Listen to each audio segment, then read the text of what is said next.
नमस्कार. आज मी तुम्हाला आमचे कविश्रेष्ठ श्री कुसुमाग्रज उर्फ तात्याराव यांची आज एक सुंदर अशी कविता तुमच्यापुढे प्रस्तुत करू इच्छितो.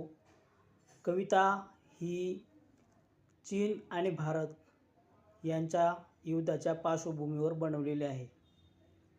तर कवितेचे शीर्षक आहे, बर्फाचे तट पेटून उठले सदन शिवाचे कोसळते, रक्त आपुल्या प्रिय आईचे शुभ्र हिमावर कोसळते, असुरांचे पदभ्रष्ट लागुनी आज सतीचे पुण्य मडे, अशा घडीला कोण करंटा तटस्थेने दूर पडे, कृतांत ज्वाला त्वेषाची ना कोणाच्या हृदयात जडे, साम मंत्र तो सरे, रणाची नौबत आता धडधडे, सह्यागिरीच्या वनराजांनो या कुहरातून आज पुढे, रक्त हवे जर स्वतंत्रतेला रक्ताचेही सडे पडे, एक हिमाचल राखाय अस्तव करा हिमालय लक्ष खडे, समरपुराचे वारकरी हो समर देवता ही बोलवते, खडक काजळी घोटूनी तुमचे मनगट बाहू घडलेले, कडके कपाळी वनवे भरता तुमच्या दंडलेले, काबूल कंदाहार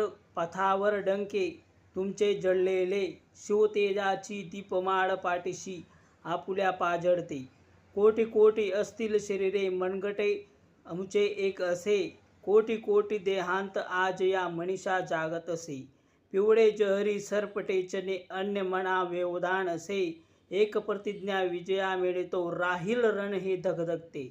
जय भारत माता की जय.